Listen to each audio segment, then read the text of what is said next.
Blog Talk Radio.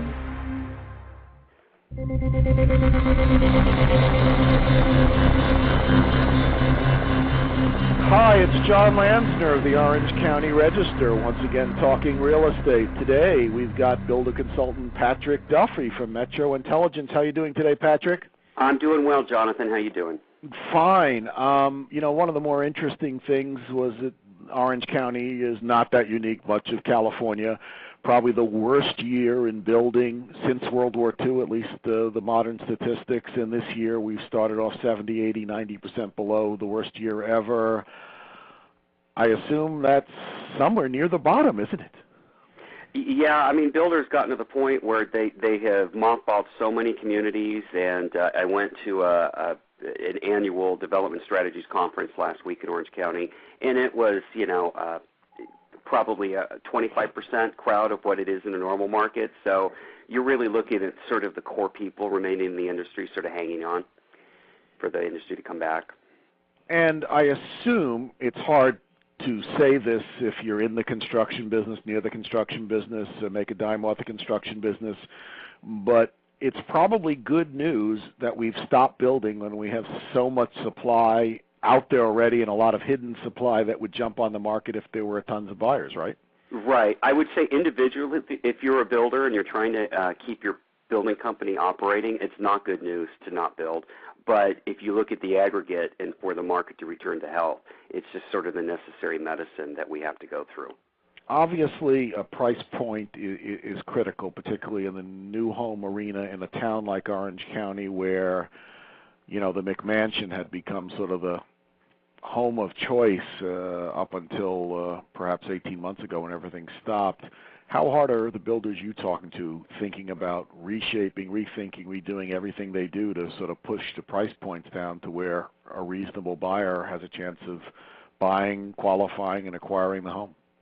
I think all of them have got to be thinking about it. It depends what kind of product they build. If you're, building a condo with a lot of units, it's harder to turn that ship around. But if you're single family and you could take your third phase and redesign your product, some builders are doing it faster than others. I know KB Home has come out with a whole new series of homes where they sort of strip it out and they allow buyers to customize. And then a big part of this is going to be getting the land for a cheaper price. Right, because from what I can gather these days, obviously there are special lots and special places that land in many markets is approaching free. Am I correct? Yeah, I mean, if you look at since the peak about 3 years ago, land's come down by anywhere from 55 to 70% in different Southern California markets and about the same or even more in other markets. And what that allows builders to do is come in and build a cheaper product. Certainly, and as you said, they're getting the price for about the cost of the entitlements, and that, in essence, makes the land free. But can builders, even with those advantages, obviously land is cheap. Obviously, labor is cheap because they can probably very aggressively, competitively, bid all their work. Can they compete with the heavily discounted low-end product between foreclosures and just distress sales out there on the resale market? I think it depends what market you're in, and A, how cheaply you can get that land, and then B, how aggressive you're going to be about shrinking the footprint, the size of the house, simplifying the design of the house. You might have small boxes that are going to be cheaper.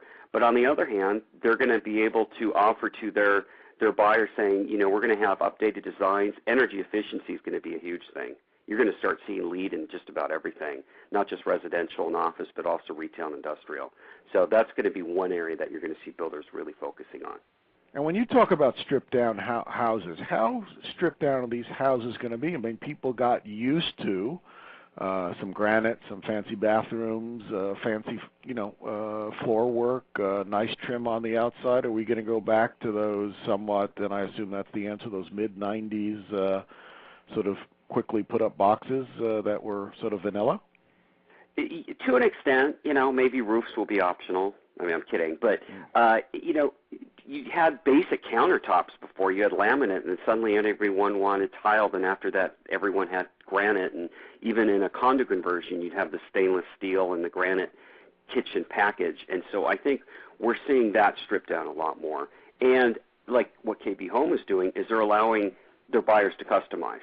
But I imagine they're allowing them to customize among less expensive options as well. Well, as someone who bought a Kaufman and Broad home back in 1993, I can tell you how stripped down they can make the house. And yeah, that was KP Home's bread and butter for many years.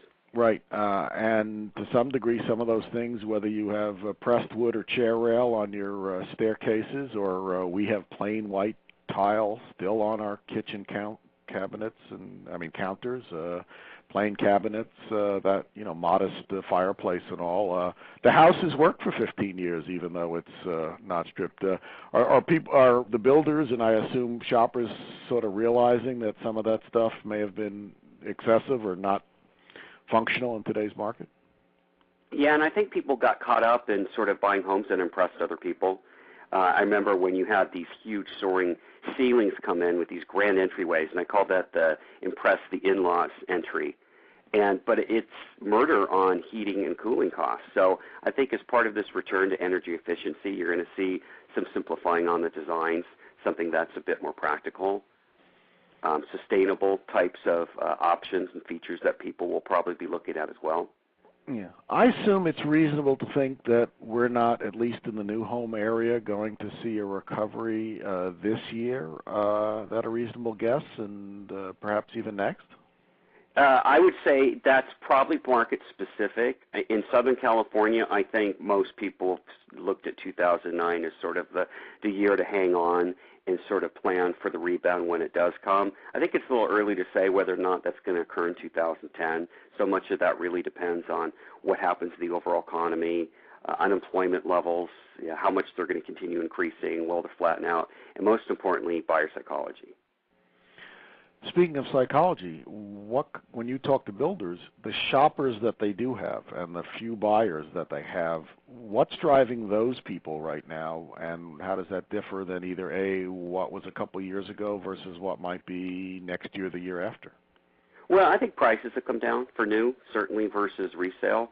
The average price, I just got information from Hanley Wood Market Intelligence, which tracks the housing market for Orange County, and the price was just under median asking price was just under $500,000, which seems a lot, but the median asking price in Orange County is right around $400,000. So, it's a $100,000 difference, but it used to be much larger than that at the peak.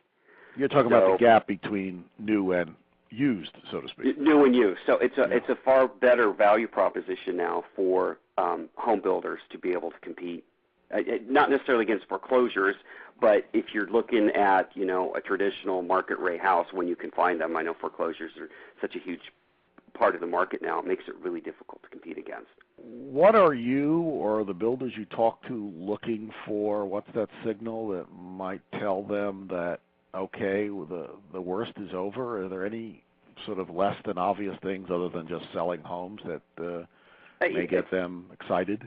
Other signs in the overall economy, one thing is retail sales, what's happening with auto sales, just sort of signs of the overall economy, continuing to look at consumer confidence, other indications of buyer psychology out there, just sort of different ways that people are spending money and how comfortable they feel. So, we don't sell homes in a vacuum, and certainly not new homes. So you have to look at all these different barometers. You have to look at when foreclosures start coming down from being over half of the market, and when people get back into a more normalized market. We're just not in that right now, so it makes it difficult to sort of make those predictions. One last question, and I'll let you go. We certainly discussed that 2009 isn't going to be much of a year for builders. And, I guess particularly the builders just sort of getting some growth probably won't be enough.